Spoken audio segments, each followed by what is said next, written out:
వందనాలండి. ఈరోజు జనవరి 14. దూషించబడుతున్నను మౌనం వహించుట ఎలాగా? యేసు ప్రభుని చూసి తెలుసుకుందాం.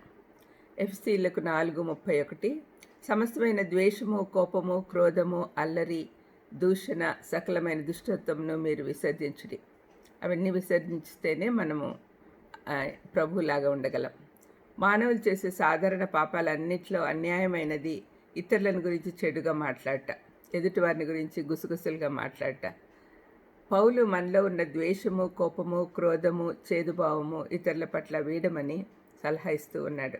ముఖ్యంగా మన పట్ల విరోధంగా దూషణ చేస్తున్నప్పుడు కూడా ఏమీ తిరిగి అనకూడదని చెప్తున్నాడు. అది సాధ్యమా? ఎవరైనా నింద వేస్తే వెంటనే స్పందిస్తాం, పోట్లాడతాం, వారు తప్పుగా మాట్లాడుతూ ఉన్నారని గట్టిగా చెప్తాం. కానీ మనం నిజంగా క్రీస్తు వలె ఉండాలని నిర్ణయించుకుంటే ప్రభు చెప్పినట్లు చెడు చేసిన వారి పట్ల మంచిగా ఉండాలి. పేతురు యేసేను గురించి చెప్తూ, ఆయన పాపం చేయలేదు, ఆయన నోటని ఏ కపటమును కనపడలేదు, ఆయన దూషింపబడి బదులు దూషింపలేదు, ఆయన శ్రమ పెట్టబడి బెదిరింపక న్యాయంగా తీర్పు తీర్చి దేవునికి తను తాను అప్పగించుకొనెను అని 1 పేతురు 2:22-23 రాస్తూ ఉన్నాడు. ఆయనే మనకు మాదిరి కాబట్టి ఆయన అడుగుజాడల్లో నడవాలని పేతురు అంటూ ఉన్నాడు. ఆయన ఏ పాపము చేయకున్నా కూడా మనకు విమోచన ఇచ్చుటకై శ్రమలు అనుభవించాడు. ప్రభువును వెంబడించే వారంతా శ్రమపడాలి. ఆయనలాగా మౌనంగా దీర్ఘశాంతముతో శ్రమలను అనుభవించాలి.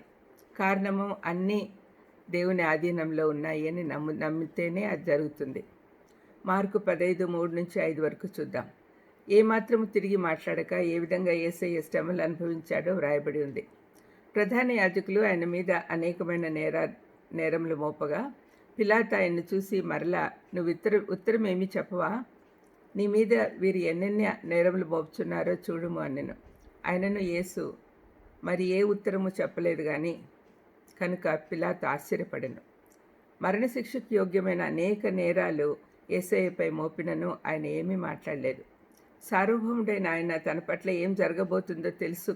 కానీ ఆయన ఈ లోకంలో ఉన్నప్పుడు సంపూర్ణ మానవుడిగా 100% మానవునిగా కూడా ఉన్నాడు కాబట్టి ఒక సామాన్య మానవుడు అనుభవించినంత బాధను అనుభవించాడు.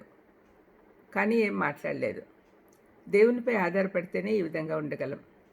ఎవరైనా నీ పట్ల అబద్ధపు నేరాలు మోపి నీ పేరు పాడు చేస్తూ ఉన్నప్పుడు కూడా నువ్వు మౌనంగా ఉండగలవు అనే దానికి ఒక ఉదాహరణ చూపిస్తాను. ఒక న్యాయవంతుడైన న్యాయమూర్తి ఉండేవాడు.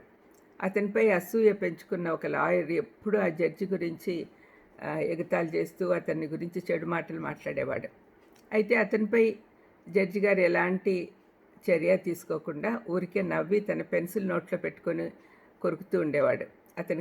అతనికి ఉన్న దీర్ఘశాంతం గురించి అందరు ఆశ్చర్యపోయేవారు. ఎందుకలా ఉండగలుగుతున్నారు అని ఒక ఆయన అడిగినప్పుడు ఆ జడ్జి గారు గొప్ప వెలుగుతో ఉన్న చందమామను చూసి రాత్రంతా మొరుగుతున్న కుక్క గురించి చెప్పాడట. అయినా చంద్రుడు తన కాంతి తగ్గించలేదు. మనం కూడా అలాగే ఉండాలి. మొరిగే కుక్కల నడుమ ఆయన కొరకు వెలుగ్గా మనం ఉండాలి. ప్రార్థన చేసుకుందాం.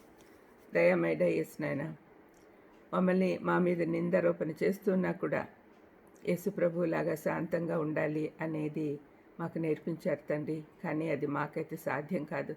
మీ శక్తితో మేము ఆ విధంగా ఉండగలిగేదానికి సహాయం చేయమని యేసుక్రీస్తు నామమున వేడుకొంచున్నాను తండ్రి. ఆమేన్. God bless you.